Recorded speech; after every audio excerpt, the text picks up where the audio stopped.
Écoute, moi je suis la happy girl, mais vraiment, je pense que j'ai décidé d'être heureuse. Après, ça fait le spectacle. Et là, les bras m'en sont tombés. Je me suis pas rendu compte que j'écrivais un spectacle. Bienvenue dans Oser réussir, le podcast qui décrypte les coulisses de la réussite d'entrepreneurs, de journalistes, d'artistes et de personnes à succès à leur manière. Aujourd'hui, j'ai l'honneur et la chance, à mes yeux, de rencontrer Isabelle Leyer. On a passé un moment ensemble. C'est une intervieweuse, une coach, une journaliste, une artiste, une personne qui a donné énormément de son temps pour aider les autres et montrer la voie tout en réalisant ses rêves. Aujourd'hui, on décrypte les coulisses de sa réussite, à la fois de son enfance jusqu'à aujourd'hui. On décrypte également comment elle a réalisé ses rêves de devenir artiste, intervieweuse et qui fait des interviews avec les plus grands noms français. Et également voir comment vous aussi vous pouvez oser réussir à votre manière. Bonne écoute et rendez-vous de l'autre côté. Coucou Isabelle, Salut Alexis. Bonjour à tout le monde. comment vas-tu aujourd'hui? Écoute, moi je suis la happy girl, mais vraiment, je pense que. Alors, ce que je veux dire, c'est j'ai décidé d'être heureuse. Après, ça veut pas dire qu'il y a des choses qui m'embêtent, mais je me dis de base le matin, vas-y, sois heureuse. T'as mal nulle part, t'as un toit, tu es entouré de gens que tu aimes, tu fais ce que tu aimes et tu peux t'acheter du chocolat. Donc, j'ai tout ce qu'il faut dans la vie pour être heureuse. Après voilà, je me dis qu'on est, voilà, on a ce qu'il faut. J'ai envie de voir les choses positives. Ce qui ne me va pas, je travaille à le changer. Donc voilà, de base, ça va bien. Ah, ça c'est cool. En général, je commence le podcast par une présentation d'une phrase et après je laisse la personne le faire. Je fais volontairement l'exercice, moi, avant d'une seule phrase parce que ça m'oblige en fait à synthétiser ce que je vois des gens. Et ce qui est marrant, c'est qu'en général, je vois au-delà du physique, je vois aussi la dimension de l'âme. La présentation que je voudrais faire à tout le monde, c'est que moi, ce que je vois d'Isabelle, si je dois le dire en une phrase, c'est que c'est une âme vraiment qui donne de la vie à la vie. C'est vraiment cette capacité, au-delà des difficultés que tout le monde rencontre et des challenges et de tout ce qu'on vit, de mettre de la vie dans tout ce qu'elle fait. Et donc, on peut le voir dans le livre, on peut le voir dans tout ce qu'elle fait sur ses réseaux sociaux, dans ses interviews. À chaque fois, elle met de la vie. Et moi, je voulais te remercier pour ça, parce que je pense que les personnes comme ça, c'est rare de le voir à un tel niveau d'humanité. Et je pense que tu es aussi une grande, grande hypersensible et hypersensible que tu mets au service de l'art, de la vie, de ta vie et de la vie des gens. Donc voilà ma petite présentation. Est-ce que toi, tu pourrais te Wow. prêter à l'exercice de te présenter en une seule phrase? Oui, moi je pense que je suis un être humain qui essaie de faire de son mieux et qui a envie de tout donner, tout partager pour tout ce que je vois de beau de l'humain et de la vie, bah, de partager ça pour que ça touche le cœur des gens et que ça leur fasse du bien. Je pense que c'est réussi. De ce que je vois, en tout Bon, cas, à merci. travers mes yeux, c'est vraiment... je trouve vraiment ta description à travers ça. Et aujourd'hui, on te voit avec le livre, on te voit avec tes réseaux sociaux, on te voit avec tes interviews, et on voit avec tout ce que tu fais, en fait. Parce que tu as énormément de cordes à ton arc, beaucoup dans le monde artistique. Et après, je te vois beaucoup dans cette dimension-là. Mais est-ce que tu pourrais nous partager un petit peu ton parcours? Euh, Parce que j'ai l'impression, en tout cas, j'ai la sensation personnellement, que même si tu es un rayon de soleil aujourd'hui, le parcours pour en arriver là aujourd'hui n'a pas forcément été le plus fluide et le plus rapide. Est-ce que par exemple, tu pourrais nous partager et tu commences ton parcours là où tu veux, à l'enfance, après ou autre, quelque chose qui résonne pour toi? Ouais. Écoute, effectivement, pour moi, c'était pas gagné à la base, hein. Je viens d'une famille dysfonctionnante, pas d'amour, un père HS pour des raisons médicales et compagnie très très vite, très compliqué. Mais vraiment, je remercie mes parents qui, je pense, ont fait vraiment ce qu'ils ont pu avec ce qu'ils avaient et ça a foiré, mais je pense que c'était pas un objectif dans leur vie de foirer. Ils m'ont donné la vie et c'est le plus beau cadeau du monde en fait. Et après, ben, moi, c'est vrai que je m'occupe de moi-même depuis que j'ai 11 ans, en gros. Hmm. Mais bon, j'avais un toit et du chocolat. Et je me suis débrouillée. Et finalement, ça, c'est vrai que pourquoi je suis à fond sur croyez en vos rêves, quand tu as 7 ans, 8 ans, qu'il n'y a pas d'amour, que c'est plutôt, ça part en vrille dans tous les sens, ben si t'as pas des rêves, t'as quoi? T'as rien. Et moi, c'est pas pour rien que je travaille à la télé aujourd'hui, c'est que grâce à la télévision, j'ai vu que dans le monde, il y avait autre chose que ma réalité. Il y avait des aventuriers, il y avait des artistes qui faisaient des choses incroyables, il y avait des familles aimantes, il y avait des gens qui vivaient des belles choses. Et je me suis dit, ben, moi aussi, un jour, ben, je vivrai ça. Et donc, j'ai commencé à vraiment me connecter à tout ça et à me dire, ben, plus tard, je serai heureuse, plus tard, je serai heureuse, et à travailler, à essayer de lire plein de choses, hein. Pas pour rien que j'ai écrit un livre de développement personnel, c'est qu'ils m'ont sauvé la vie. Et aussi, je me suis sauvé la vie, non seulement en les lisant, mais aussi à l'époque, il n'y avait pas d'exercice, pas beaucoup. Et du coup, j'inventais les exercices de ce que je comprenais de chaque bouquin. Et c'est pour ça que dans mon livre, il y a plein d'exercices hyper simples à faire. C'est que si on n'applique pas ce qu'on a lu, ce qu'on a compris, ben même si on lit le meilleur livre de développement personnel de l'univers, ben on oublie au bout de 3 mois parce que la vie reprend ses droits. Donc j'ai compris très vite qu'il fallait s'entraîner, travailler, repousser les limites. Étant enfant, en tout cas, ne m'étant pas senti aimée, même valant quoi que ce soit, hein, puisque je ne me sentais pas aimable, etc. Donc petite, j'étais, j'ai envie de dire un truc pas bien dans sa peau. C'est bizarre de parler de soi comme ça. On va dire une petite fille pas bien dans sa peau, etc. Mais même d'une timidité absolue, maladive. Aujourd'hui, je suis la personne la moins timide que je connaisse. Mais à l'époque, même aller acheter du pain, une baguette. Enfin, en Belgique, c'était pas une baguette, c'était du pain, puisque je viens de Bruxelles. C'était un défi. J'ai dû prendre mon courage. Et vraiment, ça paraît dingue. Mais j'avais compris que il fallait que je dépasse ça, parce que sinon, je serais enfermée toute ma vie dans une sorte de grotte noire et de souffrance. Et donc, j'ai pris mon courage à deux mains. Et chaque fois, je repoussais ce qui paraît pour une personne anodin, moi, pour moi, c'était un courage absolu d'aller voilà, petit à petit, petit à petit, petit à petit. Et puis quand on repousse ses peurs, on repousse les limites. Et après des années de travail, de croyance absolue en ses rêves et de vas-y, ose, ose, ose, ben, finalement, les murs sont tombés au fur et à mesure.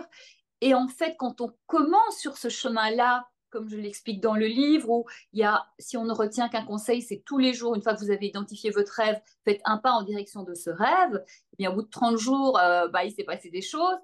Et ben, c'est ça, au fur et à mesure que je voyais que les choses s'ouvraient, je me suis dit, mais ça marche. Et ça m'a encouragée à repousser les limites. Et moi, à 18 ans, mon rêve, c'était de vivre à Paris et de travailler à France Télévisions. Je vis à Paris, je travaille à France Télévisions, c'est un truc de dingue et je suis tellement heureuse. J'avais cette sensation. Et aussi, je pense que moi, je suis danseuse aussi, artiste, mais cette connexion à mon corps et à mes émotions m'ont permis aussi de ressentir ce qui était important pour moi et du coup de m'autoriser à le suivre. Donc, c'est aussi ce que j'ai compris en voyant mes parents, enfin ma mère en tout cas, faire des choix de raison et de calcul plutôt que de cœur, qu'en fait ces choix de raison et de calcul, ça te mène sur une voie qui n'est pas la voie heureuse, quoi. Et donc c'est pour ça que moi je fais que des choix de cœur, d'envie, de passion. Bah voilà, ça a changé ma vie et ça rend heureux vraiment. Bah écoute, je ressens tout ce que tu partages et je suis assez bluffé aussi par ton partage, déjà par l'humanité que tu mets derrière. Et je voudrais revenir sur plusieurs choses, mais il y a quelque chose sur lequel je voudrais revenir et je pense que ça aidera aussi tout le monde. Tu as dit à partir de 18 ans, tu avais le rêve d'habiter Paris et de travailler en tant que journaliste et notamment France Télévisions. Mais ça, c'est un rêve que tu as identifié finalement. Alors, je sens aussi que tu es très connecté au corps et aux émotions, donc ça t'a beaucoup aidé. Est-ce qu'il y a des moments dans ton parcours entre 18 ans et le fait de manifester ce rêve où tu as pu te dire non, mais en fait, j'y arriverai jamais. C'est trop compliqué. Est-ce qu'il y a des moments où ça t'est arrivé ou jamais? Alors, pour moi, tout est possible. C'est-à-dire que quand des gens me disent c'est pas possible, je leur réponds, écoute, on est allé sur la Lune. Donc, ton petit truc là, pardon, mais par rapport au fait d'aller sur la Lune, ben, franchement, on peut le faire en fait. C'est possible. Donc, j'ai toujours cru que c'était vraiment possible. Ça, vraiment, j'y crois et on ne me l'enlèvera jamais de la tête. C'est arrivé à d'autres. Pourquoi ça ne nous arriverait pas à nous? En revanche, ça ne veut pas dire que ça a été simple et que je pense que bosser comme j'ai bossé, mais parfois du 17 heures par jour, et c'est la vérité, Mhm. contre vents et marées, où des gens me disaient, Ida, franchement, laisse tomber, quoi. On a fait ce qu'on a pu, ça ne marchera pas. J'ai fait, il y a des choses, on veut des trucs, et puis en fait, ça ne le fait pas. Si c'est pas important, il y a un moment, il ne faut pas se casser la tête contre le mur sur des choses non essentielles. Il y a un moment, bon, bah, c'est pas grave. Mais c'est tellement essentiel pour moi, voilà, mes rêves et compagnie, que c'est pas grave, en fait. C'est pas grave d'une manière ou d'une autre. Je leur disais, non, c'est pas possible. Ça, d'une manière ou d'une autre, je ne lâcherai pas parce que c'est essentiel pour moi. Et c'est pour ça que il faut bien choisir son rêve. Il faut pas se tromper de rêve. C'est-à-dire qu'un rêve qui est être riche, être le chef de l'univers, être le boss de la Worldwide Company International, pour moi, c'est pas un rêve, ça peut être une conséquence et c'est très bien, hein. Moi, j'ai rien contre tout ça. Mais je pense vraiment que ton rêve, ça va plus loin que ça. C'est quelque chose de plus profond que ça, de plus essentiel. Et si tu es connecté à cet essentiel-là, ça te donne une force, ça te donne un courage, ça te donne une sorte d'abnégation de trucs, mais je ne sais pas d'où ça sort, cette énergie-là, te faire te réveiller le matin avant ton réveil et qui, quoi qu'il arrive, tu graviras les montagnes et tu te rendras compte que derrière une montagne, il y a une autre montagne et tu lâcheras pas jusqu'à la dernière montagne, tu iras. Mais pour ça, il faut vraiment se connecter à son rêve essentiel, c'est-à-dire pourquoi tu es dans ce monde, quoi. Pourquoi tu es, qu'est-ce que tu vas apporter et qu'est-ce que ta différence peut apporter qui va te rendre heureux et qui va faire du bien aux autres. Ça, c'est ce que j'appelle mission de vie, mais peu importe le mot qu'on y met, parce qu'il y a des gens à qui ça ne parle pas, c'est quelque chose de vraiment, et c'est ton âme en fait, c'est le cri de ton âme et de ton cœur. Si tu es connecté à ça, tu trouveras un moyen et tu ne lâcheras pas l'affaire. Et pour les personnes qui ont un projet et qui n'ont pas l'énergie, etc., etc., j'aurais envie de leur dire, réfléchissez bien si c'est vraiment ça votre essentiel. Peut-être qu'il faut encore chercher, qu'il y a plus important, plus essentiel. C'est arrivé, toi? Alors déjà, je voudrais dire merci pour ce partage parce que c'est vraiment une magnifique pépite. Ce que tu as amené. C'était arrivé, toi, maman, de poser un rêve dans ta tête et de te rendre compte que finalement, c'était peut-être pas le bon. C'est-à-dire, toi, tu disais, par exemple, à l'âge de 18 ans, tu as eu ce rêve-là et finalement, tu l'as manifesté. Est-ce que entre guillemets, entre tes 11 ans et tes 18 ans, tu as eu des fantasmes de rêves qui finalement n'étaient pas faits pour toi ou euh, que tu as mis de côté en disant, en fait, finalement, c'est pas ça ce que je suis venu incarner sur cette terre? Alors, il m'est arrivé, mais même plus récemment qu'entre 11 ans et 18 ans, de partir sur un projet, de le lancer. Et sur le moment, c'était juste et c'était super. Je pense par exemple à mon podcast Viser la Lune. Mhm. Interview d'artistes. Et je voulais vraiment montrer que bah, tous ces gens qui ont réussi, il y a eu plus d'échecs et de galères et que c'est ces échecs et ces galères qui ont fait qu'ils sont ce qu'ils sont aujourd'hui. De Marianne James à Pascal Légitimus, en passant par Laurent Ruquier, Alain Chamfort, plein de gens comme ça incroyables. Et en fait, je pense que les gens qui réalisent leurs rêves, c'est ceux qui ne s'arrêtent pas à la première déconvenue. Donc voilà. Après, pour répondre à ta question, c'est vraiment, par exemple, ce podcast-là, à un moment, il y a eu le Covid et tout. Et puis, pendant le Covid, j'ai fait Yael Naïm en interview, mais c'était à distance. Et vraiment, moi, je ne voulais pas faire à distance. Je veux être avec les personnes. Et puis, entre-temps, ben, comme on était bloqué, je me suis dit, bon, ben, c'est pas grave, je vais faire une conférence parce que j'avais en tête d'écrire une conférence, La magie de croire en ses rêves, évidemment. C'est le titre de ma conférence. Et à la fin du Covid, donc j'ai refait encore Laurent Ruquier et Alain Chamfort, mais j'étais plus dedans, j'étais ailleurs. Et du coup, je me suis dit, bon, bah, c'est pas grave, j'arrête. Alors les gens me disaient, non, mais ton podcast, faut que tu continues, ça va être un vrai succès, il est génial, gna gna gna. Mais en fait, moi, je fais pas les trucs parce que ça va être un succès ou parce que des gens veulent quelque chose. Moi, je fais les trucs parce que c'est important pour moi à ce moment-là. Mais peut-être que demain, ce sera plus important, c'est pas grave. En fait, la vie, c'est un flow et on évolue. On évolue à chaque seconde. Notre corps, qui est fait de cellules, se régénère et en 7 ans, quasiment tout est régénéré. Donc, on évolue à chaque seconde. Et puis, on évolue de nos expériences, de nos interactions, de nos réflexions, de tout ça. Et donc, à un moment, si on suit vraiment son flow, eh bien, toute l'énergie que j'ai mise dans cette podcast, et je peux dire que j'en ai mis beaucoup et j'ai passé beaucoup d'heures, eh ben, c'est génial. Il est toujours là. Il y a, je sais pas, 15 épisodes. Ils sont là. Ils sont dispo. Mais à ce moment-là dans ma vie, c'était plus juste de le faire. Et je me suis dit, bah, peut-être que je referai ou je continuerai ou peut-être que j'arrêterai. Mais en tout cas, à ce moment-là, j'étais sur la conférence et j'étais sur d'autres choses. Donc, l'idée, c'est que il faut pas s'enfermer dans quelque chose et c'est toujours s'écouter. Si ton rêve change, eh ben il change. Si tu te rends compte que c'est pas ça, eh ben c'est pas ça en fait. Quoi, tu vas le continuer parce que les autres vont dire que il faut que tu le continues. Mais c'est pas les autres qui vont assumer ça et c'est pas les autres qui vont assumer une direction qui est pas la bonne dans ta vie quoi. Donc c'est toi qui dois l'assumer et peu importe ce que disent les gens. Donc voilà, et ça arrivera encore et en fait tout est expérience et je suis tellement riche de cette expérience du podcast. Déjà maintenant je sais faire un podcast, j'ai bien compris. Donc parfois où j'accompagne des gens, où je peux les aider, j'ai une vraie vision de l'intérieur et de l'extérieur aussi. Donc voilà, en fait, et c'est ce que je dis dans le livre aussi tout le temps, hein, je deviens l'artiste de ma vie, c'est son titre, c'est en fait, suis ton flow, mets de la joie, rien n'est grave, franchement, hein, à part la maladie et la mort, alors même la mort, plutôt celle des autres, parce que toi, tu t'en rends pas compte, voilà, mais à part la souffrance, franchement, on se relève de tout et rien n'est grave, tout est expérience. Et il faut le prendre comme ça. Il ne faut pas s'enfermer. Parce qu'on est les premiers à s'enfermer et à se limiter. Quand tu dis faut pas s'enfermer, comment toi tu t'y prends pour pas t'enfermer, par exemple? C'est quoi pas dire ta méthode, mais tes petits outils pour toi justement éviter, on va dire, grossièrement, de t'enfermer sur toi-même et dans ce que tu fais? Déjà, c'est travailler sur ses croyances limitantes. C'est-à-dire que ne pas s'enfermer, c'est se dire tout est possible. Tout est possible. Voilà, on ne sait jamais. Hein. Sur un malentendu, tout peut arriver. Tout est possible. Ça, c'est le premier enfermement, c'est nous-mêmes, hein, notre tête, nos croyances. Et puis, s'enfermer, c'est ce que je disais, c'est finalement toujours être à l'écoute de soi, de ses émotions, de ses intuitions, de ses sensations.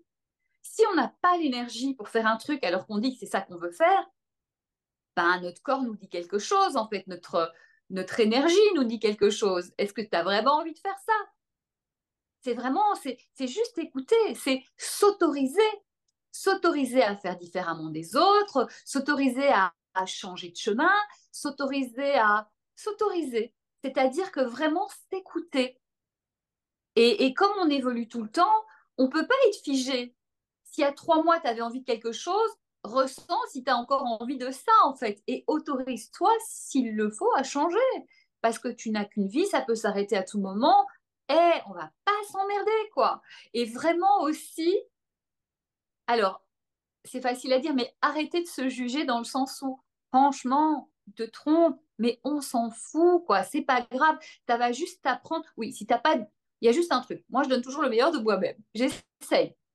Et si je fais pas ça, c'est qu'il y a quelque chose qui me dit, ben, t'es pas motivé, en fait. Mais quand je suis motivée, je donne le meilleur de moi-même. Donc, si je me suis plantée en donnant le meilleur de moi-même, ben, la vie me dit, coucou, en fait, il y a un truc que tu sais pas, il y a un truc que tu dois apprendre, il y a un truc que tu n'as pas compris, il y a un truc que tu dois mieux faire. Ok, qu'est-ce que je dois comprendre, qu'est-ce que je dois apprendre, comment je peux mieux faire? Et du coup, c'est un cadeau, c'est pas un échec, c'est même pas un problème. C'est juste, ok, il y a un truc que j'ai pas bien compris. C'est pas grave. Donc, quand on se relaxe, quand on se moque de soi-même, moi je viens de Belgique, donc l'autodérision, on est champion, et ça nous aide tellement, et ça nous permet aussi de se planter, et le regard des autres, mais qui s'est jamais planté, quoi. Donc, on va arrêter de toujours se fier. Franchement, vivre ta vie en fonction du regard des autres, c'est se mettre dans une prison et c'est à la fin de sa vie risquer de, enfin, certainement en fait, se dire, oh là là, mais je suis passée à côté de ma vie parce que des gens allaient peut-être penser que, et la plupart de ces gens, on les connaît même pas ou on s'en fout. Mais c'est pas possible. Et si c'est notre entourage, bah, s'il nous vaut vraiment du bien, il faudrait peut-être qu'il nous fasse confiance. Ou alors on met les limites. Chapitre 6. C'est Mais vrai. voilà, c'est être cool avec soi déjà en premier. Tu parles beaucoup de s'écouter, de s'autoriser. Et j'ai la sensation quand tu nous partages ça, enfin moi en direct en tout cas, que tu nous parles pas de la tête, tu nous parles plutôt d'une écoute intérieure qui vient plutôt du cœur, de l'intuition, tes émotions. Euh, Comment toi t'arrives, et si tu y arrives, parce que c'est possible que des fois on n'y arrive pas, moi c'est mon cas parfois, comment tu arrives à distinguer ce qui vient de la tête, qui est un peu de l'ordre du mental et de nos croyances, de ce qui vient du cœur et qui est plutôt connecté aux rêves. Et je sais que moi, quand tu partages ça, je me connecte par exemple à ce qui est profondément important pour moi, qui est notamment quelque chose qui, je pense, est inhérent à l'ensemble de ma vie, qui est rendre la spiritualité tellement pragmatique et tellement simple qu'à un moment donné, c'est une évidence pour tout le monde. Et après, il y aura toujours des parallèles là. Et je me sens extrêmement envahi d'amour et connecté au cœur. Et j'ai pas la tête qui travaille. Justement, toi, de ton côté, tu me partages souvent ça. Et la question, c'est comment tu arrives, toi, et si tu y arrives, mais je pense que c'est le cas, à faire la distinction entre ce qui vient des croyances, ce qui vient du mental, à la tête, et ce qui vient du cœur, de l'intuition et des émotions. Comment tu t'y prends? On va faire très simple. Si on doit dire un seul mot, c'est la joie. Qu'est-ce qui nous met en joie? Qu'est-ce qui Ok. nous donne cette envie, cette impulsion, ce truc? Qu'est-ce qui nous met en joie? Après, je dis pas qu'il faut pas utiliser sa tête, mais elle vient après. C'est-à-dire qu'après, ton rêve, c'est ça. Ok, qu'est-ce qu'il faut faire pour arriver à ce rêve? Et tu fais des étapes et tu dis voilà. Mais ça commence par ça. Et vraiment, franchement, puisque toi et moi, on adore ce qui est simple, hein, eh ben, la joie. Tout simplement. Voilà, suivez votre joie. Et si tous les jours vous suivez votre joie, vous allez être déjà sur un chemin de joie, vous allez croiser des gens qui correspondent à ça. Et finalement, si chaque jour est dans la joie, vous allez avoir une vie super heureuse. C'est ça en fait. Ben, je te rejoins là-dessus. Tu partages souvent, notamment sur tes médias et partout, en fait, j'ai l'impression de le voir un peu partout, vive la vie qui te ressemble. Mhm. Et sincèrement, c'est quoi pour toi une vie qui te ressemble? Bah, c'est une vie qui nous met en joie, tout simplement, comme je te disais en fait. Moi, pourquoi je fais de la danse, du théâtre, pourquoi je fais de la télé. Moi, j'adore partager avec les gens, j'adore bah, accueillir un artiste qui réalise son rêve, donc j'accompagne un rêve. J'adore. En plus, c'est des gens, je suis artiste, je sais ce que c'est très très dur. Donc, j'ai beaucoup d'admiration pour eux. Et puis, partager leur message, leur œuvre au public, ça me touche et je me dis comme j'ai envie de tout partager, tout ce qui a, toute la beauté du monde, toutes les choses essentielles du monde, bah, ça me met en joie. Je sais que les gens, ils aiment bien, ils reçoivent, ça leur fait du bien, m'envoient plein de messages sur Instagram et sur les réseaux. Ça me touche, ça me met en joie et ça leur fait plaisir.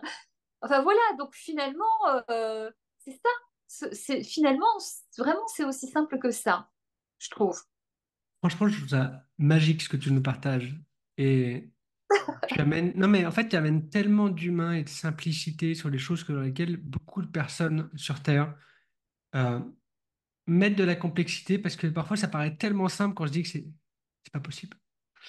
Et, je voudrais partager un peu, aller un petit peu plus loin maintenant dans ton parcours et tu as dit que tu étais artiste, c'est vrai, je le ressens comme ça et c'est clairement ce que tu es, mais et tu partageais que c'était pas simple d'être artiste.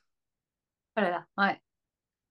J'ai une petite question, alors je la pose souvent pendant le podcast, c'est est-ce qu'il y a, alors je sais que le mot échec parfois il résonne pas pareil pour tout le monde, mais est-ce qu'il y a un moment où tu as rencontré un challenge ou un échec, tu mettras le mot qui t'intéresse derrière, où tu t'es dit, waouh, là c'est dur. Euh, Là, en effet, je savais que ce serait compliqué, mais ce coup dur-là, j'ai un peu de mal à l'encaisser, quoi. Est-ce que c'est arrivé une fois dans ta carrière, ou même plusieurs peut-être? Oui, bien sûr, bah, évidemment, en fait, ça arrive à tout le monde, vraiment. Celui à qui ça n'arrive pas, bah, c'est qu'il a tout compris, donc je pense pas. Mais que ce soit sur le plan artistique ou professionnel, oui, c'est arrivé avec des injustices, des choses, mais tu dis, mais c'est pas possible, en fait, c'est pas normal. Mais vraiment, je me suis remise en cause, du coup, c'est que j'avais pas compris quelque chose, que ce soit d'un ordre technique ou d'un ordre relationnel, dans le sens où, en fait, on est dans une société d'humains et chaque société a ses codes et chaque milieu a ses codes. Et que moi qui suis dans la passion, le mérite, le travail, ce n'est pas toujours que ça, mais il faut le comprendre. Et moi, vraiment, ma valeur de base, c'est le mérite et le travail. Mais c'est pas moi qui vais imposer les valeurs au système, c'est moi qui entre dans les systèmes. Et j'en parle ça dans ma conférence. C'est-à-dire qu'à un moment, bah, si tu arrives dans ton système, dans un système qui n'est pas le tien d'ailleurs, tu arrives dans un système et tu viens avec ta façon de fonctionner et tes valeurs et ta façon, tu penses que c'est comme ça que ça devrait être dans le monde. Et peut-être que tu as raison, mais ça fonctionne pas comme ça. Le système, il s'en fout. Le système, il fonctionne sans toi et il n'a pas besoin de toi. Donc, il faut comprendre comment ça se passe. Alors, je mets juste un bémol, c'est que si les valeurs sont pas les nôtres et sont des choses qu'on n'aime pas du tout et qui vont nous faire du mal, il faut se casser et trouver un autre système qui nous correspond mieux parce qu'on va être malheureux et on va se perdre. Mais il faut quand même, voilà, quand on a un système et qu'on voit on peut s'en sortir en étant nous-mêmes et ben voilà, moi trop longtemps j'étais dans mes valeurs aveugles parce que le mérite, le travail, et que parfois ben, il faut aller voir les gens, il faut communiquer sur ce qu'on fait parce que les gens ils n'ont pas la science infuse et ils sont pas là à nous regarder. Voilà, parfois c'est juste ça en fait, communiquer voilà, tu vois, sans se prendre la tête en disant je suis le meilleur, etc. Pas du tout. Tu dis, voilà mes résultats, voilà ce qu'on me demande, voilà mes résultats, on fait quoi? Ou tiens, et puis aussi, il faut se dire que les autres ne sont pas là pour nous forcément nous aider dans un système. Ils sont là pour faire fonctionner le système et ils sont là aussi parce qu'ils ont envie d'avancer eux-mêmes. Donc, leur faire comprendre comment, en t'aidant, ça les aide. Parce que comme ils pensent à leur intérêt à eux, ben, comment en pouvant t'aider, ça les aide. Et ça les aide vraiment. Et tout le monde est gagnant. Donc, je n'avais pas tous compris tout ça tout de suite. Donc, je me suis pris des portes. Mais tout ça, c'est de ma responsabilité. Parce que je n'ai pas compris. Et la vie, incessamment, m'a ramené des portes, des portes, des portes. Et à un moment, j'ai fini par comprendre. Parce que tant qu'on ne comprend pas, ça revient d'une manière ou d'une autre. Et que ce soit aussi pour le corps, les maladies de pire en pire, c'est que notre corps nous fait You, tu comprends pas bah stop, comprends en fait, comprends et puis change ce qui doit être changé. Voilà, tout ça Ok. est fait. Je reviens à ma propre responsabilité de ne pas avoir compris et finalement d'avoir compris. Et puis dans ma vie, ça me réarrivera parce que personne n'a la science infuse. Mais la vie, qui est notre copine, quand elle nous met un truc dans la gueule, c'est pas pour nous embêter. C'est parce qu'on n'a pas compris. On est dans notre monde illusoire. Reviens à la réalité, observe, comprends, apprends et fais différemment. Je parle au rime. Et c'est c'est vrai. On a une vraie artiste avec nous. Euh, Wow. ce qui m'intéresse, là, il y a quelque chose qui m'intéresse, c'est que tu as dit que tu avais pris plusieurs portes, et limite, j'ai l'impression que tu as repris la même porte, mais différemment. Euh, Qu'est-ce qui se passe dans ta tête? Tu vois, si tu te plonges dans un événement en particulier, qu'est-ce qui se passe dans ta tête? Là, tu reprends encore une porte similaire pour que tu puisses, à un moment donné, switcher et te dire, bon, je crois que ça vient de moi, le problème, entre guillemets, bien sûr. Ouais, ouais. Bah, déjà, de base, souvent, je me le dis. Mais c'est pas pour autant que je D'accord. comprends. C'est Ok. pas pour autant que je comprends, tu vois. Parce que le mot injustice, bah, chez moi, dans mon passé, etc., il est un peu, en filigrane et je la vois vite, l'injustice. Mais en fait, il n'y a pas d'injustice, en fait. Même mon passé, c'est formidable, en fait, parce que je n'aurais pas la vie que j'ai aujourd'hui, donc c'est formidable. Mais il y a un moment, tu finis pas. Il y a un moment, tu fais bon, stop, ça sert à rien. Oui, en fait, oui, c'est vrai, c'est complètement injuste, mais c'est pas ça qui fait avancer le schmilblick. Donc, une fois, deux, je crois un peu changer les trucs, mais je ne change pas suffisamment. Donc, une fois, deux fois, trois fois, ok, stop. Il y a un moment, il faut arrêter, quoi. Donc, c'est mieux réfléchir, mieux comprendre, tenter d'autres choses, hein. La vie, c'est des essais-erreurs. Et puis, jusqu'au moment où tu fais, ok, c'est pas ça, c'est pas comme ça que je dois faire, en fait. C'est pas en disant ce que vous faites est injuste et c'est pas normal. Ils s'en foutent, ça change rien pour eux. C'est qu'ils ont d'autres priorités à ce moment-là. Donc, comment, là, c'est vraiment sur un dernier cas que j'ai compris, c'est OK, stop, arrête en fait. Comment, quel est leur intérêt? Vraiment, quel est leur intérêt? C'est vraiment s'il faut retenir une leçon, je vous la donne parce que vous allez gagner beaucoup de temps. Quel est leur intérêt vrai dans le fait de m'aider? Et finalement, finalement, c'est, euh, c'est vertueux cette façon de réfléchir parce que tu t'aides et ça aide les autres. Bah, tant mieux en fait, c'est très bien. Qu'est-ce que ça a changé pour toi dans tes relations, dans ton activité, dans tout ce que tu fais, de penser comme ça? Bah, déjà, franchement, penser que c'est injuste, c'est se victimiser. Ok. Et donc, c'est perdre finalement le pouvoir sur la situation et être là, t'attends que les autres changent ta vie, quoi. Bah non, c'est pas aux autres à changer ta vie, ils sont déjà bien occupés à essayer de changer la leur. Donc, c'est vraiment reprendre sa responsabilité. Et voilà, et c'est là que le cerveau est utile et réfléchir, quoi. Et du coup, ben, j'ai repris la responsabilité de ma vie et chaque fois que ça arrive, on reprend cette part de responsabilité, hein, parce qu'il y a plein d'endroits où on a notre responsabilité dans notre vie, mais il y a des endroits où parfois on lâche un peu l'affaire et du coup, ça se passe pas super bien. On reprend la responsabilité, on agit et déjà, bah, tu te sens mieux dans ta peau parce que tu as ta vie en main, en fait, tu la délègues pas. Parce que dire c'est la faute des autres, etc., tu ne peux plus rien à ta vie. Tu es foutu, en fait. Donc, et même si c'est la faute des autres, reprends la main et change la donne. Et ça, tu peux le faire. J'ai pas dit que ce serait facile, mais ça vaut la peine. Ça vaut tellement la peine. Et quand on ne sait pas, ben, on partage peut-être avec des gens. Et quand vraiment on tourne en rond, on prend un coach. Mais si seul on n'y arrive pas, c'est pas grave. On prend un coach, on prend un mentor. On ne reste pas seul dans sa merde. Ça ne sert à rien. Parce que parfois, quand on n'arrive vraiment pas à voir, eh bien, ça aide d'avoir un autre regard, d'avoir aussi une autre façon de penser, ou peut-être quelqu'un qui a compris, qui a mieux compris que nous peut aussi demander des conseils à des gens dont on a vu qu'ils ont avancé, qu'ils ont compris. Et voilà, donc si d'autres ont réussi à faire des choses, on peut le faire. Il faut juste, à ce moment-là, effectivement, essayer de comprendre et d'apprendre et aussi se dire, bah ok, c'est pas grave, hein. Et puis oui, bah j'avais pas compris.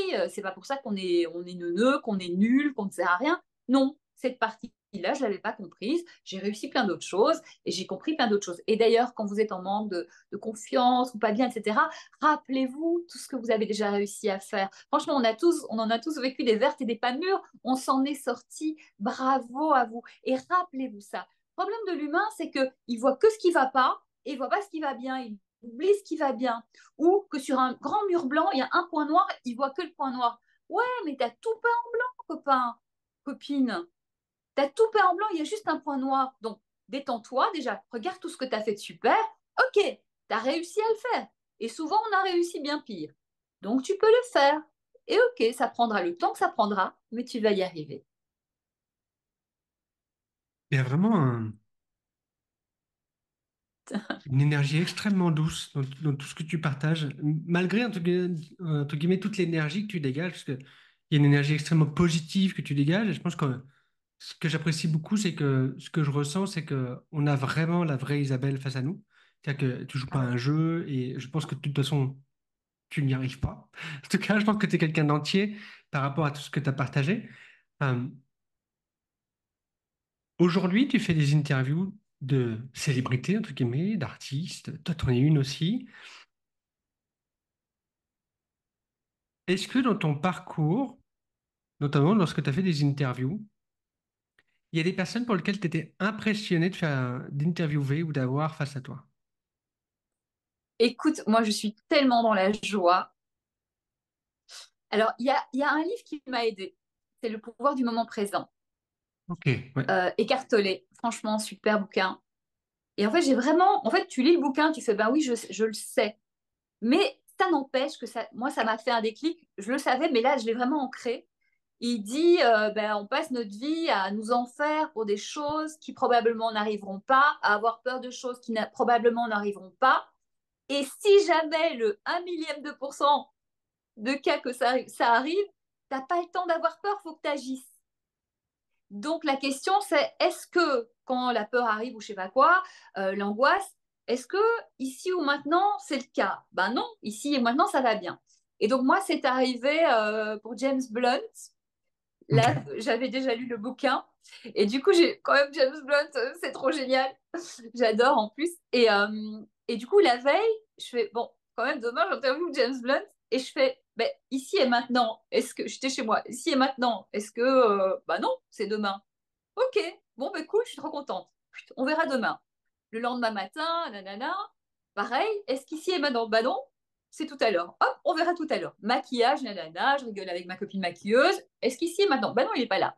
Et puis au moment où il arrive, bah, il était tellement cool, c'était chouette, hyper sympa. Enfin, et en fait, du coup, voilà, et c'est vraiment cette question, quand on commence à se prendre la tête sur des choses, est-ce qu'ici ou maintenant ça va pas? Ben non, ça va. Et si ça va pas, ben on est dans l'action, il faut agir. Donc on n'a pas le temps d'avoir peur, il faut agir. Donc ce truc d'ici et maintenant, je trouve que c'est un super truc. Est-ce qu'ici et maintenant il y a un problème? Non. Bah tu verras quand il y aura un problème, si jamais il y a un problème. Ça veut dire pas qu'on n'anticipe pas tout et qu'on fait pas ce qu'il faut, hein. Mais c'est ce truc de, parfois on s'en fait pour des choses, mais qui n'arriveront en plus jamais. Et on perd son énergie, on se fait du mal, on se rend malade. Et du coup, on prépare un terrain pour que ça n'aille pas bien, puisqu'on est en train de tout. Et en plus, le cerveau ne faisant pas la différence entre ce qui est réel et imaginé, on est en train de préparer un terrain pour que des choses ne se passent pas bien. Donc, non, non, non, Hmm. non, non, on ne fait pas ça. Tout va bien se passer. Et aussi, on prépare tout. C'est-à-dire que dans le livre, je parle de la chance à un moment. Oui, si tu prépares pas ton entretien, si t'arrives pas, tu t'organises pas pour arriver en avance, etc. Enfin, franchement, tu as tout fait pour rater le truc. Donc, mets-toi en condition pour réussir. Tu t'habilles comme il faut, tu prépares bien ton entretien, tu arrives bien en avance, tu es bien reposé. Enfin, tu te mets en condition pour d'avoir de la chance. Et tu auras beaucoup plus de chance que si tu fais tout pour tout rater, évidemment. Il y a un moment, la chance, ça s'organise et ça se prépare. Je suis tout à fait d'accord.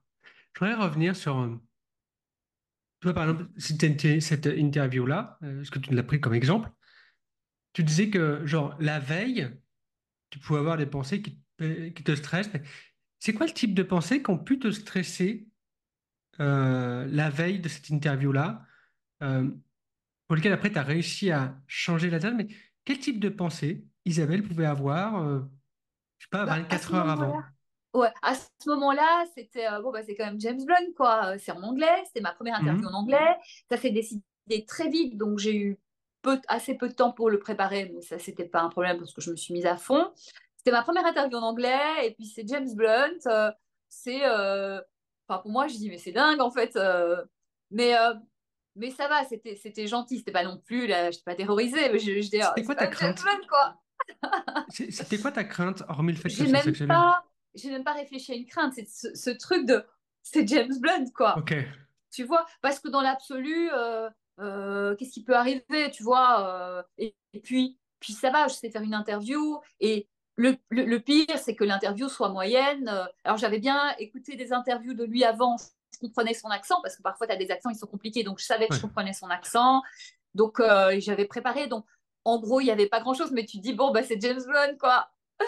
C'est drôle. Mais c'est drôle parce que j'ai eu Joe Star il n'y a pas longtemps, mais là, moi, j'étais trop contente. Et les gens étaient là, tu vas avoir Joe Star. Je dis, bah oui, c'est trop chouette. Il fait, mais comme il a la réputation d'être difficile, de pouvoir être un peu grognon, etc., moi, j'étais trop contente, en fait. Donc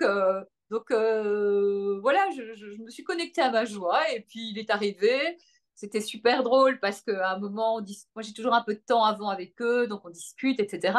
Et à un moment, il me fait, ouais, moi j'aime pas les interviews. Je fais, bah t'inquiète pas, ça va être assez court, tu vas voir 8 minutes, ça passe vite.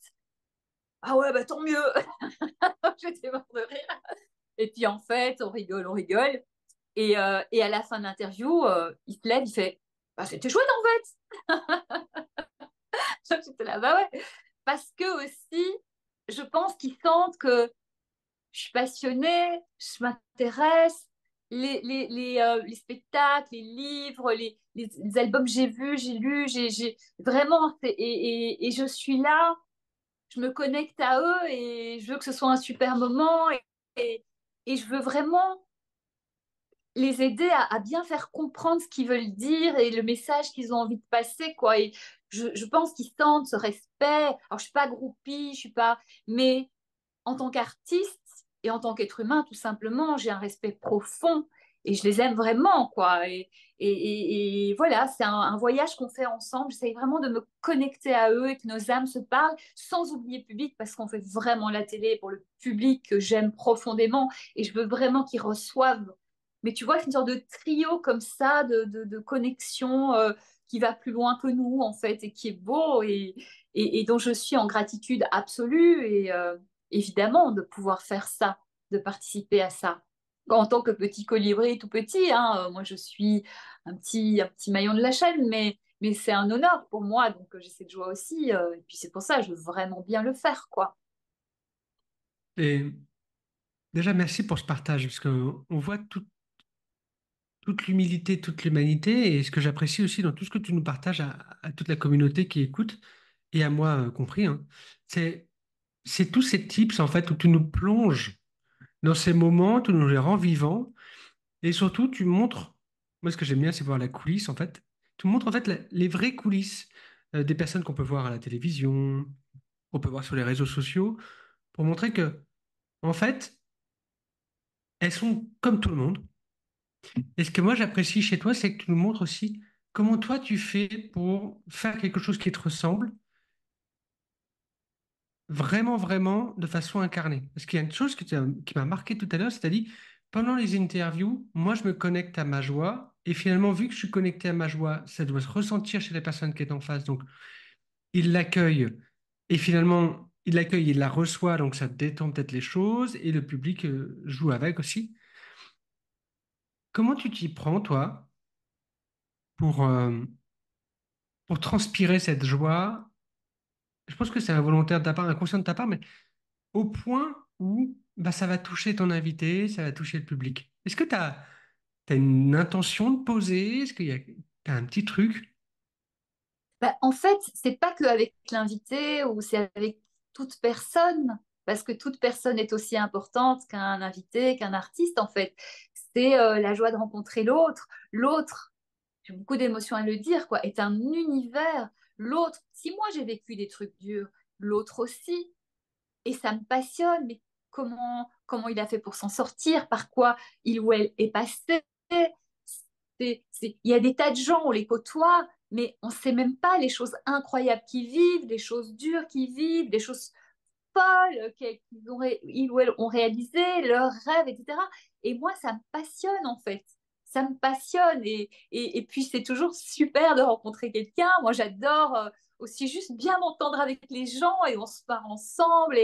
Et voilà, moi, euh, à la rédaction ou sur la chaîne, etc., bah, les autres, je suis toujours contente de les voir et j'ai beaucoup d'admiration pour les journalistes qui tiennent une antenne et qui doivent tout à coup interviewer un économiste, après un historien, après un politicien et en même temps avoir l'oreillette et en même temps de voir. Enfin, mais toute personne, en fait, j'ai de l'admiration pour toute personne parce que toute personne est un être humain qui en a vu des vertes et des pas mûres et qui pourtant continue et essaye de faire de son mieux, quoi. Et ben voilà, et c'est chaque fois une rencontre. Et c'est beau, je trouve. C'est vraiment beau. Et je trouve qu'on a de la chance de pouvoir se rencontrer les uns les autres et justement d'être, en tout cas, dans un pays où les choses sont quand même plus simples qu'ailleurs. Hein. On n'est pas dans un pays en guerre où déjà manger, c'est l'objectif du Hmm. jour et quoi. Enfin, c'est vraiment le truc qu'il faut faire et s'il n'y a pas ça, on va crever. Donc, on peut quand même être en détente et c'est un pays qui nous aide aussi quand on a des soucis, quand on a des accidents de parcours. Il y a moyen de s'en sortir, je pense. Hein. Après, je ne parle pas des cas extrêmes pour lesquels j'ai énormément de respect et qu'on va laisser de Hmm, côté parce que c'est bien sûr. vraiment pas la majorité et puis c'est du cas par cas et voilà. Mais la majorité d'entre nous, il y a tout, tout pour nous aider et pour s'en sortir, quoi. Donc voilà, donc on a de la chance et donc ben plutôt que se concentrer sur les petites choses qui vont pas quand on voit l'autre, ben c'est beau de le rencontrer. D'ailleurs, dans le livre aussi, hein, il y a un exercice qui est ben cette semaine, tu vas vraiment plutôt que quand tu rencontres l'autre, parler de toi, toi, toi, toi, toi, lui poser plein de questions pour ben, découvrir vos points communs et puis découvrir qui est cette autre personne, mais aussi découvrir vos points communs. Et tu vas voir que tu as des points communs avec l'autre. Et c'est génial parce que ça crée du lien. Hmm, je suis tout à fait d'accord. Il nous reste quelques minutes pour cette interview. Je voulais te poser une question car en fait, tu nous partages beaucoup ta joie. Et moi, ce qui me fascine, c'est aussi de voir le parcours de l'âme et de la vie de la personne. Euh, Est-ce que tu as l'impression que ton parcours de début de vie, entre guillemets, bien sûr, je prends vraiment des guillemets, difficile ou challengeant en tout cas, t'a aidé à devenir cette femme-là qui aime autant la joie, l'amour et cette capacité de se réaliser? Bah, absolument. Déjà, je pense ma grosse, grosse empathie, je pense que quand tu as souffert, entre guillemets, hein, parce qu'il y a bien pire, évidemment, Bien sûr. quand voilà, tu as vécu des moments un peu de galère, puis tu es senti seul au monde, pas aimé, machin, machin, valant rien, tu comprends la souffrance. Et du coup, elle est quelque part, elle existe en toi dans le sens, tu as cette connaissance. Hein. Moi, je ne suis pas dans la souffrance aujourd'hui, mais je sais ce que c'est, donc je connais, j'ai ces codes-là. Et donc, du coup, ça me touche évidemment bien plus et j'ai sans doute beaucoup plus d'empathie que quelqu'un qui n'a jamais, qui ne connaît pas ce que c'est la souffrance, si ça existe, hein, je ne sais pas. Mhm. Et effectivement, je pense que si on m'avait donné plus de choses, bah, je ne serais pas allée les chercher, je ne me serais pas raccrochée à mes rêves. Enfin, on peut pas refaire l'histoire, on n'en sait rien, mais je pense que oui, ça vient de là, ce truc de plus tard je serai heureuse, plus tard je serai heureuse, et que du coup je me suis créé un champ des possibles infini parce que j'en ai eu besoin pour survivre finalement. Donc ça l'a créé. Et franchement, je ne voudrais pas faire les choses différemment. Et merci, et vraiment merci à mes parents qui bah, ont finalement pas eu une super vie, hein, mais qui ont en tout cas fait ce qu'ils ont pu. Et j'ai vraiment envie de dire aux gens qui en veulent à leurs parents et tout, deux choses. La première, rappelez-vous qu'ils vous ont donné la vie et que même s'ils n'ont pas pu faire grand-chose d'autre, ils vous ont donné la vie. Et puis je me suis rendu compte aussi que on interprétait l'histoire. Et dans notre interprétation, peut-être pour nous rassurer, pour nous donner des excuses ou pour légitimer certaines choses, on se rappelle plus facilement des choses qui ne vont pas que des choses qui vont bien. Et si on se plonge vraiment, peut-être qu'on peut quand même trouver des choses qui ont été positives. Moi, par exemple, ma mère, elle a arrêté de fumer et de boire pendant sa grossesse. Et c'est énorme. C'est énorme. C'est des efforts. Elle l'a fait. Et je pense que par rapport à ma santé, par rapport à mon état d'esprit, par rapport à des choses, sans doute que ça m'a aidé vraiment. Et d'autres choses en fait. Et je pense que chacun d'entre nous, si vraiment on est honnête avec nous-mêmes et qu'on essaye de chercher, peut-être pas tout le monde, mais beaucoup de gens, on peut réécrire l'histoire différemment. Ce qui va nous aider. Ce qui va nous aider à nous dire que tout n'était pas noir. Ce qui va nous aider aussi à sortir de la victimisation et de se dire, tiens, ben, ouais, ils ont fait comme ils ont pu et eux-mêmes sont finalement le résultat de leur enfance, pas forcément facile ou pas forcément. Donc finalement, chaque adulte, pour moi, c'est vraiment un rescapé de son enfance. Mais finalement, peu importe, c'est comme dans le livre, je dis, voilà, on a un sac à dos avec des pierres. Et certains ont des sacs à dos avec des pierres très, très lourdes. Quand on est enfant, ben, on ne peut pas faire grand-chose. Mais une fois qu'on est adulte et qu'on a la main, il est de notre liberté. Et moi, je pense de notre responsabilité et pourquoi pas de notre devoir, si on a envie d'être un adulte autonome, accompli, etc., de retirer toutes ces pierres qu'on nous a mises Et ça, on peut le faire, c'est à nous à le faire, par un travail personnel, psychologique, de libération par rapport au passé, c'est-à-dire de détachement et de dévictimisation. Eh bien, il est de notre liberté, on va dire, et de notre responsabilité de retirer toutes ces pierres et de les remplacer par des ressources, par des croyances positives, par une relecture plus positive de notre passé, parce que ça va nous rendre service en premier et ça va nous libérer, nous alléger en premier. Et ça nous permet donc de reprendre notre responsabilité et voilà, de voir les choses. Oui, peut-être qu'on a été aimé, même si on n'avait eu l'impression, parce que c'est le film qu'on s'est fait. Mais peut-être que la vérité, elle est différente. C'est fascinant. C'est, je te remercie vraiment pour ce partage, déjà parce que j'ai ressenti beaucoup d'émotions. Alors, je pense qu'il y en avait et tu m'as plongé en fait dans ton parcours de vie dès la conception. Et j'ai senti vraiment, quand tu parlais de l'arrêt du tabac et de la consommation d'alcool pour ta maman, et j'ai senti vraiment, en effet, ça devait être une énorme preuve d'amour pour elle, de faire ça. Et ce que j'apprécie aussi, c'est de voir que bah, finalement, malgré ces challenges, et il est sûr et certain que tout le monde en vit, parfois 10 fois pire, des fois 10 fois moins, bah, c'est ce qui nous permet d'en être là aujourd'hui. Et je te remercie vraiment pour cette profonde excursion permise par Hmm. toi dans ce passage. Et je voudrais Euh, dire qu'il ne faut pas se comparer et que même si on a été aimé, moi j'ai une amie, elle a été très aimée, ses parents sont formidables, etc. Mais elle a eu d'autres challenges parce qu'elle a été trop aidée, elle. Du coup, se débrouiller d'accord. toute seule, ça a été compliqué, très compliqué. Donc en fait, il n'y a pas de comparaison parce que même dans un contexte qui semble parfait, etc., chacun va certainement croiser des difficultés et que c'est ça notre boulot d'adulte, quel qu'il soit et quel qu'était notre passé en fait. Donc ne nous comparons pas et il n'y a pas de petites douleurs, il n'y a pas de choses moins importantes. On a chacun notre chemin et on va chacun avoir our share of sand kicked in our face, hein, la chanson de Freddie Mercury, We Are the Champions. C'est notre partie où on va s'en prendre plein la gueule et voilà. Ne nous minimisons pas, hein, minimisons pas. S'il y a des gens, ils disent oui, mais moi j'étais aimée, pourtant j'ai des difficultés. Je veux pas que ces personnes culpabilisent parce que elles existent, ces difficultés. Et à chaque être humain, à chaque adulte, à maintenant travailler ce qu'il a à travailler, s'il a envie de changer la donne. Et tout est important, mais on peut se sortir de tout et avec une attitude positive et prendre la responsabilité de sa vie. Euh, pour finir, j'avais envie de te demander, c'est quoi tes prochains projets ou les challenges que tu t'es lancés, les choses qui te tiennent à cœur que tu aimerais peut-être nous partager, si c'est possible? On voit que tu Bah, as écoute, un parcours très très avancé et avancé. Tu as fait beaucoup de choses. Moi, j'étais curieux de savoir, c'est quoi ce que tu te crées dans l'avenir comme nouveau challenge et nouveaux projets? alors, je voudrais juste dire, je fais beaucoup de choses parce que je suis multi-active et que bon, le monde, je le trouve un peu lent. Donc, pendant qu'un truc j'attends une réponse d'un truc, bah, du coup, je m'occupe d'un autre truc parce que sinon, je deviens dingue.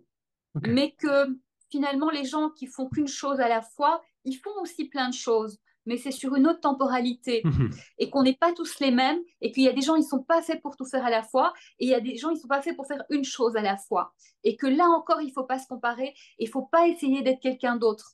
Et que tout est juste, tout est bien, et chacun sa route, chacun son chemin, pas se mettre voisin. Mais voilà, et ne nous comparons pas. Ça, c'est aussi le début de la liberté, de faire ce qu'on a envie de faire.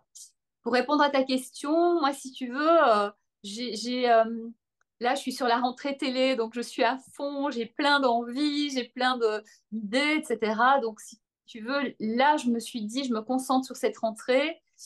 Il y a encore plein de choses à construire, on attend des réponses et tout. Donc, voilà, là, je vais, pour une fois dans ma vie, me concentrer là-dessus parce qu'il y a plein de choses à faire et à inventer et je suis très, très, très motivée, très enthousiaste. Donc, pour l'instant, je mets un peu le reste en stand-by. Un peu pour la première fois de ma vie, je pense. Je vais pas faire 1000 trucs en même temps, mais parce que je voudrais vraiment me concentrer et ça vraiment, ça me passionne, quoi. Donc il y a mille et une choses à faire, mais dans ce domaine-là, on verra, on verra. Je, je suis en train de regarder, d'aller voir à gauche, à droite, et en tout cas déjà bien faire tout ce que j'ai à faire et faire venir des beaux artistes et repérer des beaux spectacles, des beaux sujets. C'est, tu vois, les rentrées elles sont importantes et Hmm. faut être là, quoi. Faut être sur le coup. Ouais, je comprends. Ok pour ça. Alors j'ai deux dernières questions pour finir notre rencontre, je dirais. Au-delà d'une interview, c'est une véritable rencontre. Euh, la première question, c'est qu'est-ce que tu dirais? Alors soit la Isabelle qui a 11, 10 ans ou 18 ans, ou alors des personnes que tu rencontrerais dans la rue et qui doutent un peu d'eux, qu'est-ce que tu aimerais leur partager comme message? C'est vas-y, vas-y, commence petit à petit. En fait, souvent les gens ils sont tétanisés non, parce que même si le rêve est très grand, enfin, ou même s'il n'est pas grand, mais ils peuvent être tétanisés par un objectif.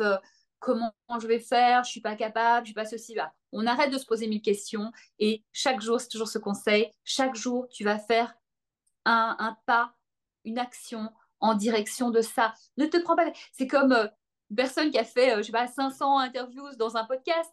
Si la personne se dit, OK, je vais faire 500 interviews, c'est un peu, t'es déjà découragé avant de commencer, quoi. C'est beaucoup, quoi. C'est énorme. En plus, ça demande, voilà, du travail. Et donc, vas-y, one by one, step by step. Chaque jour, un petit pas. Tu verras, il y a un truc rigolo, c'est que mon premier spectacle, je l'ai créé sans savoir que je le créais. D'ailleurs, je sortais d'une aventure avec d'autres gens et c'était chouette, mais c'était pas mon truc idéal. Et je me suis dit, mais ce serait quoi mon spectacle idéal? Et j'ai commencé à l'imaginer. J'ai commencé à prendre les chansons, puis je me suis dit, tiens, les chansons, je les ferai en français, parce que c'est le répertoire jazz, cabaret, comédie musicale américain.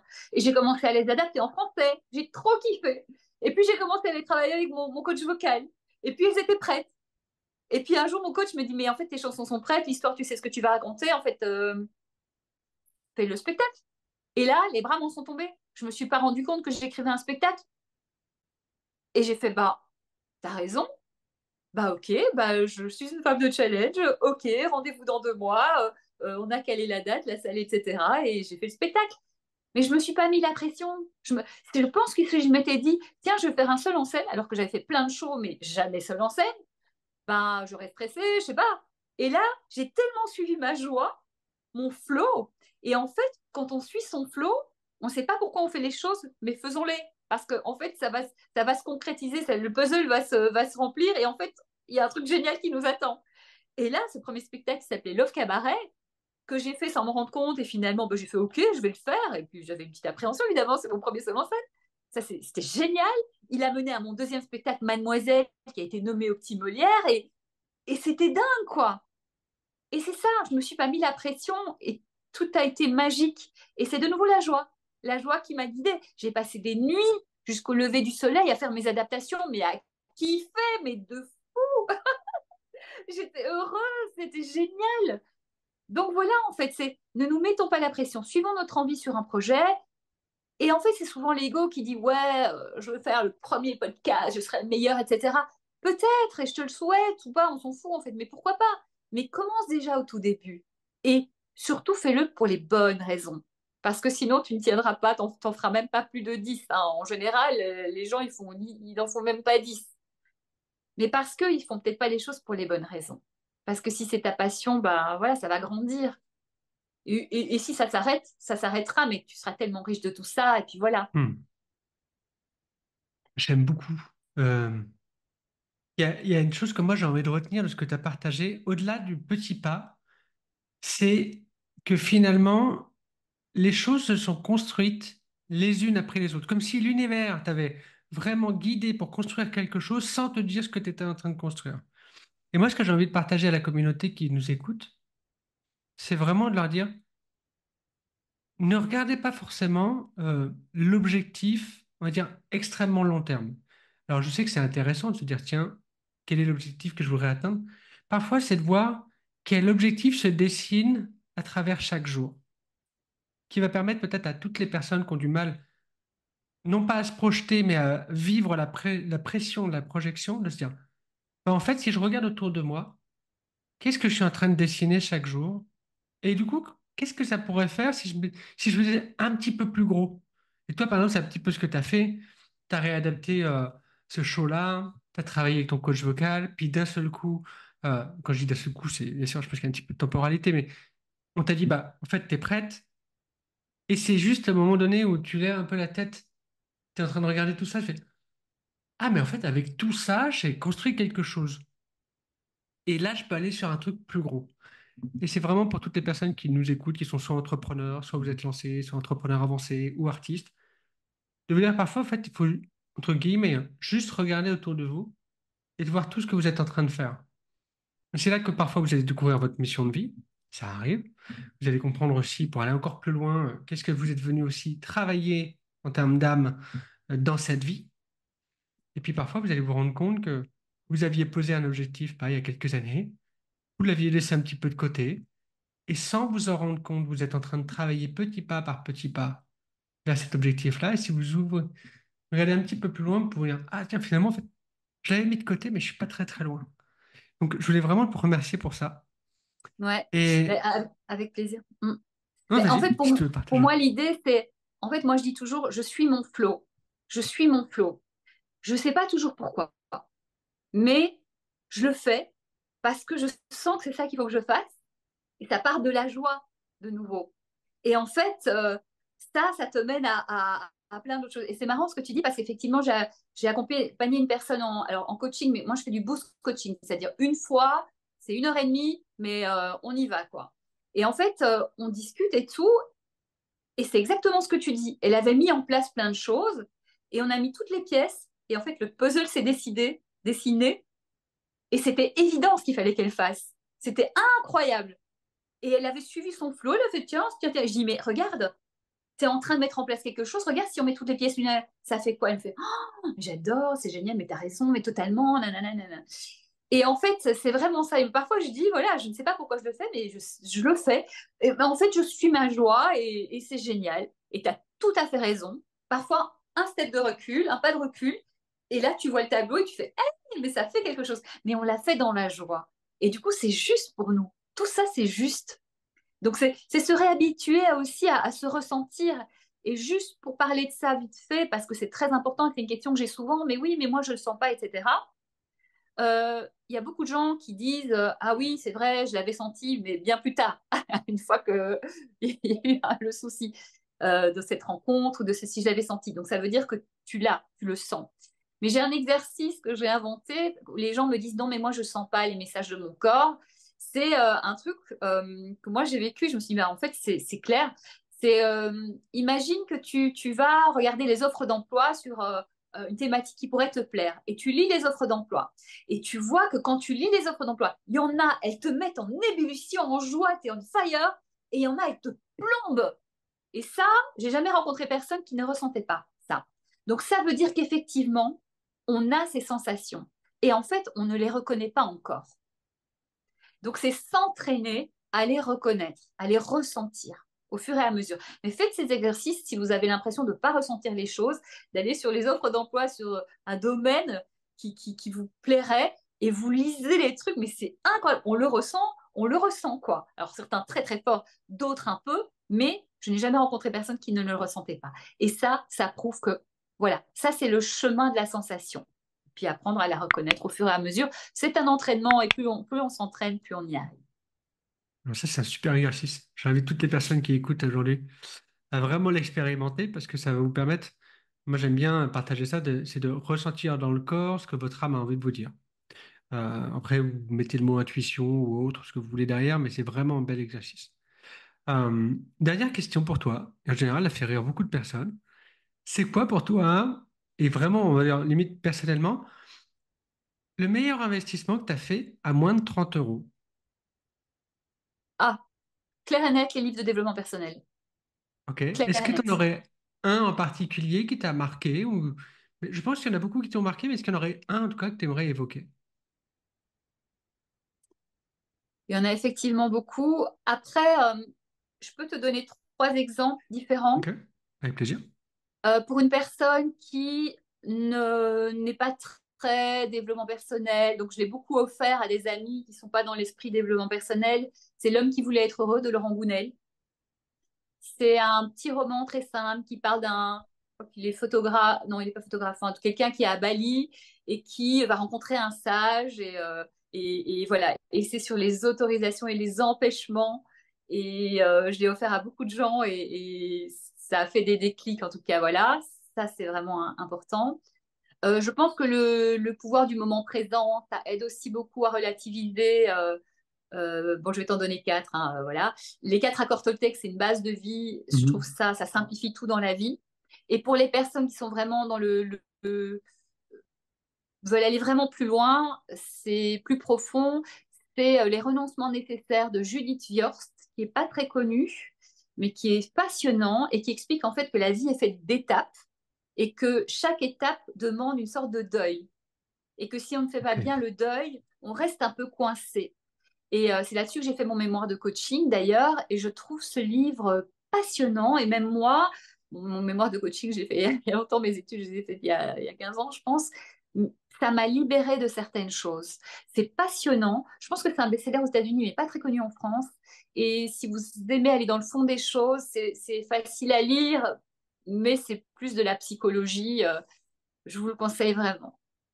Mais écoute, je mettrai le lien de chacun des livres dans la description. Les gens, comme ça, ils pourront aller voir.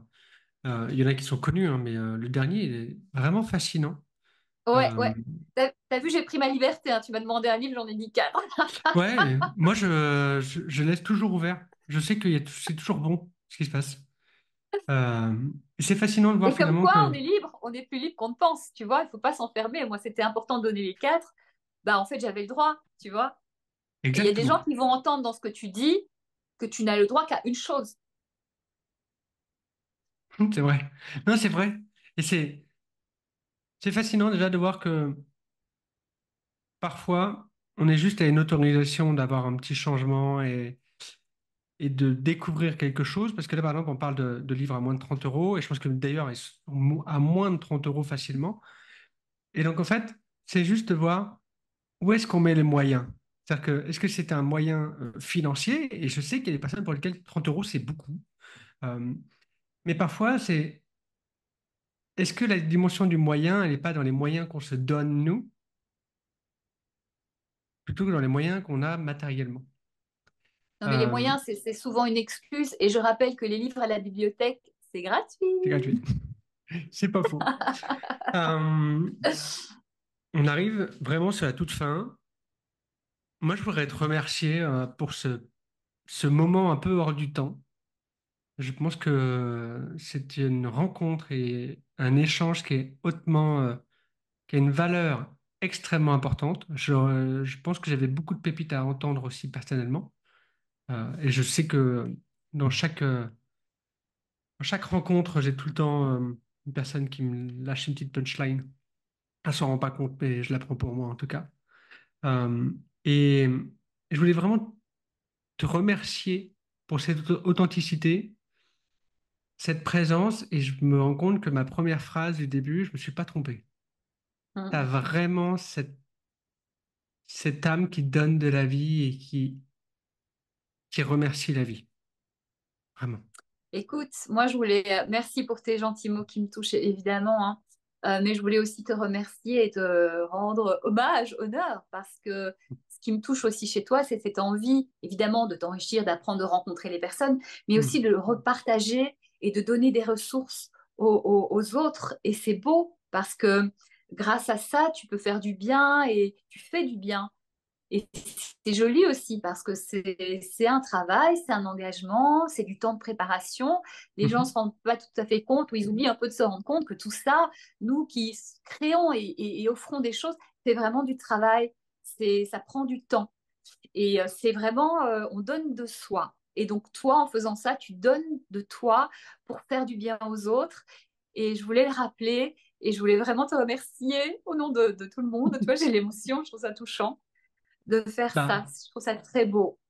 moi, j'avoue que le format interview, c'est un format que j'apprécie beaucoup, dans lequel je trouve que c'est un exercice dans lequel je m'éclate, parce que j'aime aller.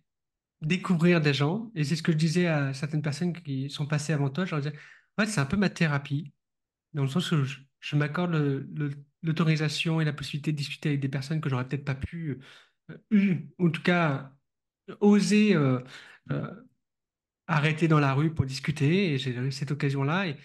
Et de rendre aussi les choses pragmatiques auprès de toutes les personnes qui veulent réaliser leurs rêves et se rendre compte que bah, beaucoup de personnes qui ne réalisent pas leurs rêves ont le fantasme que ce rêve-là doit se manifester de telle manière. Et de faire des interviews, ça permet aussi d'aller voir bah, quelle est la réalité des choses et finalement comment moi je peux prendre mon autorisation. Donc c'est vraiment une joie Exactement. de faire Et, ça. et tu prouves aussi que on a le droit de se faire du bien, parce que là, tu te fais du bien dans ces interviews et tu Mhm. fais du bien aux autres. Et que souvent, on ne s'autorise pas à se faire du bien. Et il faut, sinon on est égoïste, etc. Et c'est vertueux ce que tu fais, c'est-à-dire que tu te fais plaisir et en plus tu fais du bien aux autres. Et c'est ça finalement, un rêve qui est juste et un flow qui est juste, il faut pas s'oublier. Parce que sinon, en fait, la relation, elle n'est pas juste quand on ne pense qu'à l'autre et qu'on s'oublie, on s'efface. Parce que ça Mhm. veut dire qu'on attend de l'autre de nous remplir. Non, remplis-toi.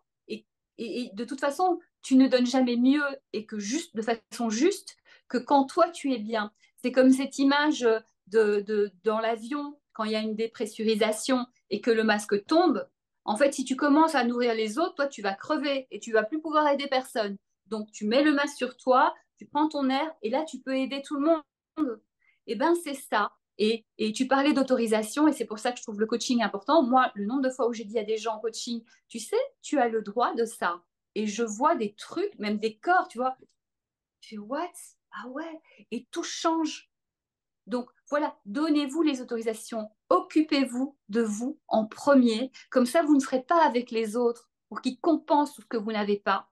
Mais vous serez avec les autres bien et déjà, vous leur montrerez qu'on a le droit de s'occuper de soi, mais en plus, vous serez dans des bonnes dispositions pour donner de façon juste et honnête, et saine et sereine.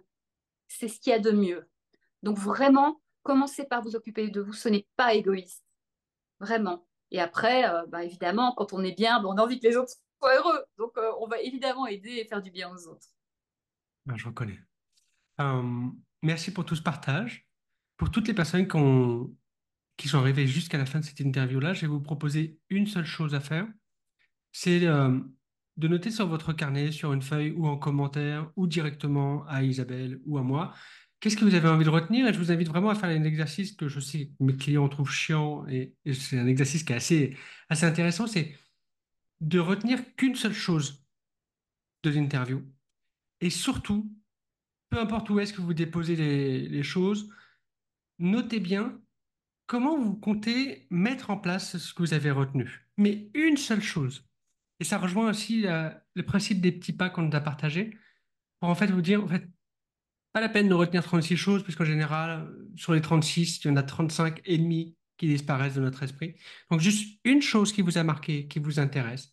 Et notez bien comment vous comptez l'appliquer, je ne sais pas, dans les prochains jours, prochains mois, dans votre activité, en tant qu'artiste ou autre.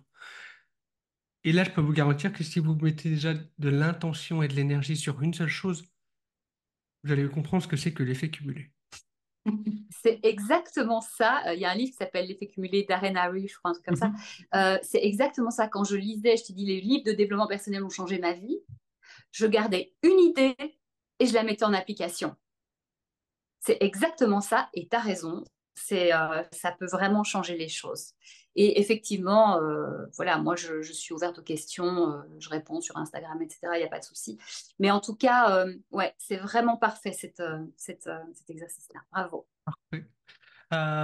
Les amis, je mettrai tous les liens nécessaires pour retrouver Isabelle, pour retrouver les livres dont elle nous a parlé, retrouver son livre, retrouver tout ce que vous voulez à son sujet et tout ce qu'elle nous a partagé dans la bio. Et s'il y a des manques ou des questions, n'hésitez pas à envoyer soit à moi, soit à Isabelle.